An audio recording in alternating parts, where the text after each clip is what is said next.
नमस्कार, स्वागत है आप सभी का हमारी खास पेशकश में लड़े जो देश के लिए, एक अनसुनी कहानी। मैं हूं आपके साथ प्रीति सिमार।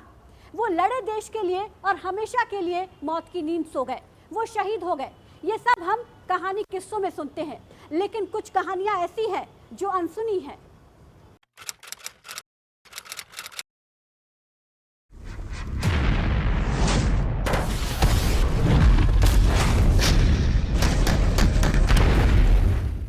जो देश के लिए लड़े वो नहीं रहे और जो हैं उनकी तरफ किसी का ध्यान नहीं गया। हम किताबों में उन वीरों की संघर्ष की कहानी सुनते हैं, जिसकी बदौलत आज हम आजाद भारत के आजाद नागरिक बने हैं। ये कहानी उस वक्त की है जब हमारा हिंदुस्तान गुलामी की बेड़ियों से जकड़ा हुआ था। गुलामी की जंजीरों से जकड़े हिंदुस्तान के वीरों ने अतुलनीय पराक्रम की लड़ाई लड़ी।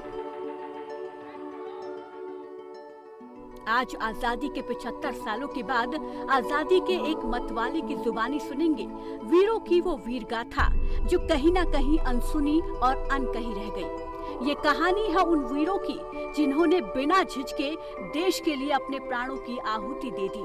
ये कहानी है असीम वीरता की, ये गाथा है अमर बलिदान की, ये कथा है एक ऐसे देश की जिसने अपने वीरों को खो दिया। ये कथा है एक ऐसे देश की जिसकी साहस, वीरता और शौर्य को देश सलाम करता है। पर जो हुआ उस दर्द की टीस आज भी महसूस होती है। भारत की शौर्य गाथा, अमर जवानों की वीरता। आज सुनेंगे भारत की आजादी के लिए लड़ने वाले एक ऐसे शौर्य वीर से जो उम्र के ऊंचे पायदान पर पहुंच चुके हैं, लेकिन जो सहा वो आज भी रुलाता है। वो दर्द जानने के लिए हमारी टीम कोसली पहुंची।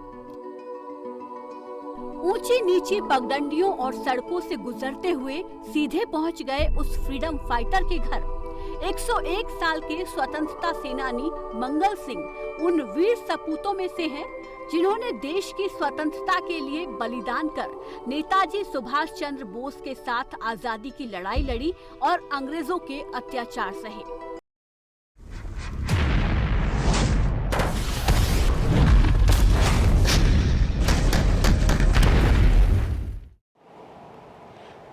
हम पहुंच चुके हैं फ्रीडम फाइटर मंगल सिंह के घर पे। चलो आपको उनसे मिलवाते हैं।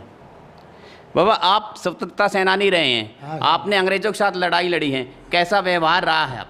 हाँ, हमने जापान के साथ लड़ाई लड़ी। जापान के साथ लड़ाई में का व्यवहार हिंदुस्तान के साथ बहुत अच्छा था। जापान का व्यापार, जापान का अंग्रेज़ों का व्यापार हमारे साथ खराब था। ब्रिटिश सरकार जो थी इनका खराब था हमारे साथ। इन्हीं के खिलाफ लड़ाई लड़ी थी हम लोगों ने।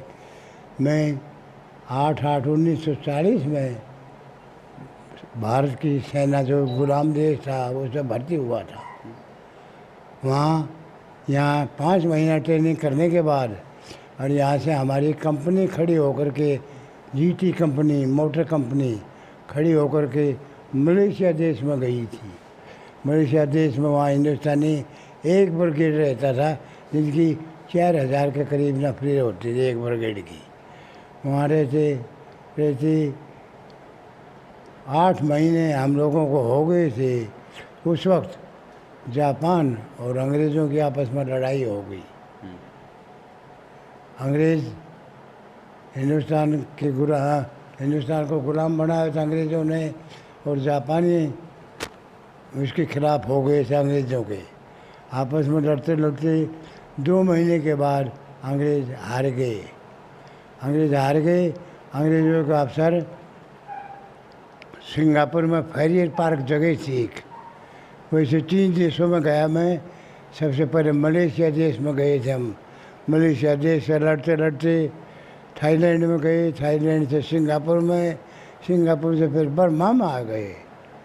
बर्मा में हम कैद हो गए थे।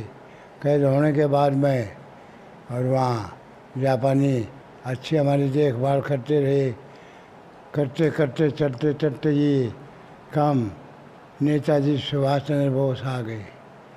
उन्होंने आने के बाद में आज़ाद हिंद की बुनियाद डाली। बुनियाद जिसमें एक झांसी ब्रिगेड भी तैयार किया था उन्होंने। उसमें 20-25 लड़की भर्ती की थी ताकि वहाँ की वो ईस्ट मलेशिया सिंगापुर वगैरह ये 25-26 ईस्ट एशिया के छोटे छोटे देश हैं ये।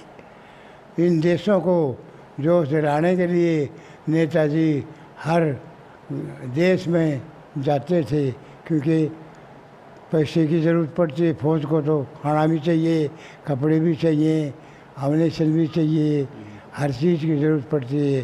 पैसे की ज़रूरत की वजह से नेताजी जगह जगह फिरते थे और अपने देश की आवाज़ उठाते थे। और लड़की इसलिए उन्होंने ब्रिगेड बनाया था कि वहाँ के जनता जो है हमारी, उस जनता को जोश आए। वो लड़कियाँ कंधे पर राइफल रख कर और वो गाना गाती थी, डेली डेली जाएंगे बिगड़ी हिंद बनाएंगे, डेली डेली चलो बिगड़ी हिंद बनाओ। ये गाना गाते और जोर जोर कर बहुत अच्छे अच्छे गाने गाती थी वहाँ की जनता को जोश दिलाने के लिए कि जनता हमारी हर तरह मदद करे। 27 लाख हिंदुस्तानी थे उस वक्त ईस्ट एशिया में। हमारे हिंदुस्तानियों की काफ़ी नफरी थी, बसे हुए जो थे और सब अच्छी हालत में थे वो हिंदुस्तानी जो बसे हुए थे। वहाँ करते करते वो हमने साहब ऐसा देखा कि हर आदमी नहीं देख सके ऐसे नज़ारे, ऐसी बातें हर आदमी नहीं सुन सके। वहाँ करते करते 4 देशों में लड़ाई लड़ी हमने।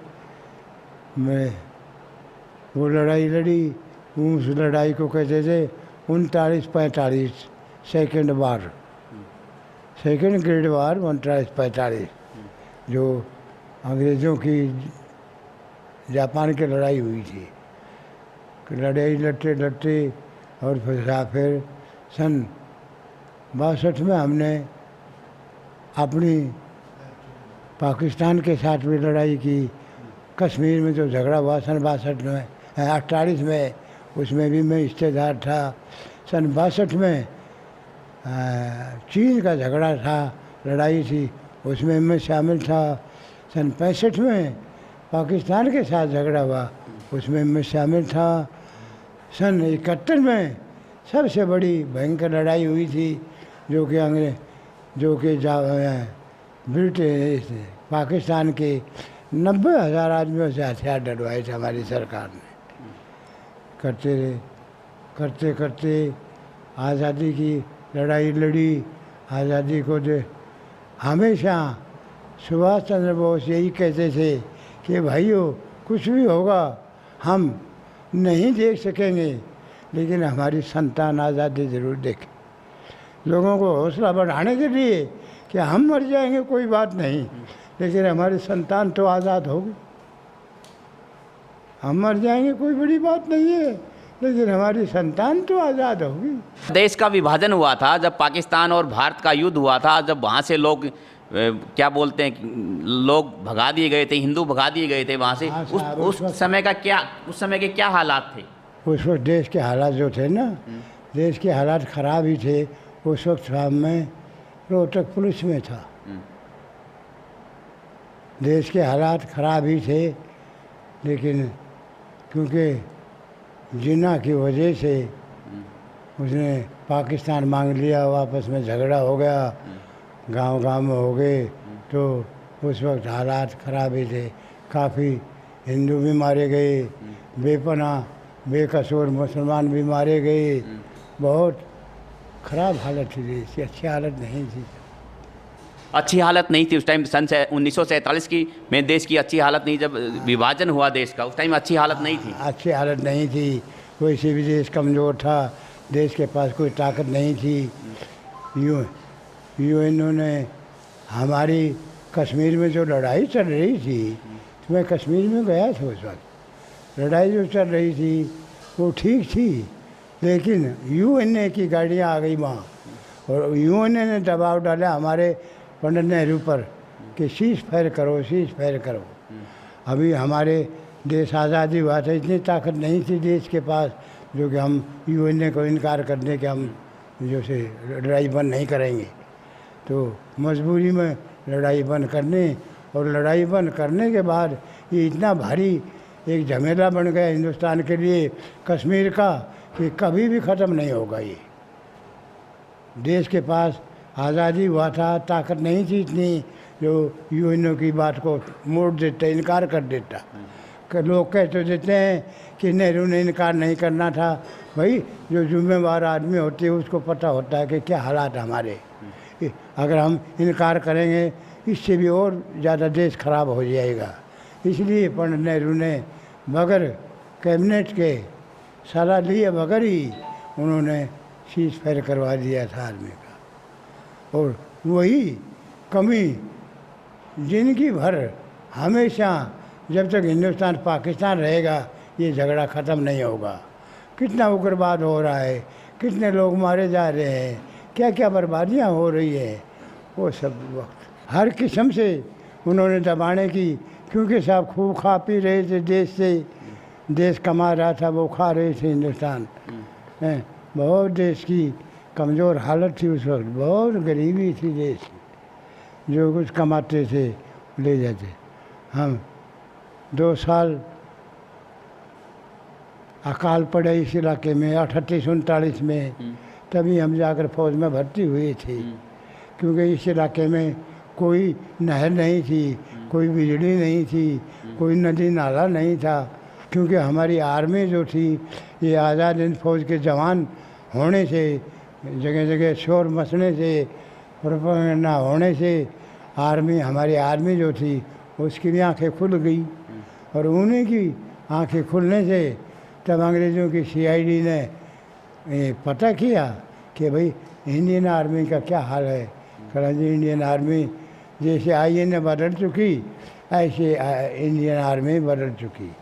उस वक्त उन्होंने की शायद ने कहा देश छोड़ना ठीक है, नहीं खून खराबा बहुत हो जाएगा देश। वो बहुत दूर तक की बातें सोच कर हिंदुस्तान छोड़ कर गए अंग्रेज़। छोटी सी बात नहीं थी ये, बहुत बड़ी बात थी। लेकिन वक्त आ जाता है तब भगवान भी मदद करता है, कुदरत भी मदद करती है, सभी मदद कर देते हैं इंसान। अंग्रेज़ों ने तो हर अपनी कोशिश की, क्यों, उनको तो खाना मिल रहा था हमारे देश से, खाते पीते थे खूब मौज से। कभी आपने ये नहीं सोचा कि भैया अब ये लड़ाई हम नहीं लड़ पाएंगे, हार जाएंगे, नहीं, क्या होगा हमारे साथ? ये कभी नहीं सोचा। हमने ये सोचा कि हमारी लड़ाई कामयाब होगी, हमारी लड़ाई जो है ये कामयाब होगी।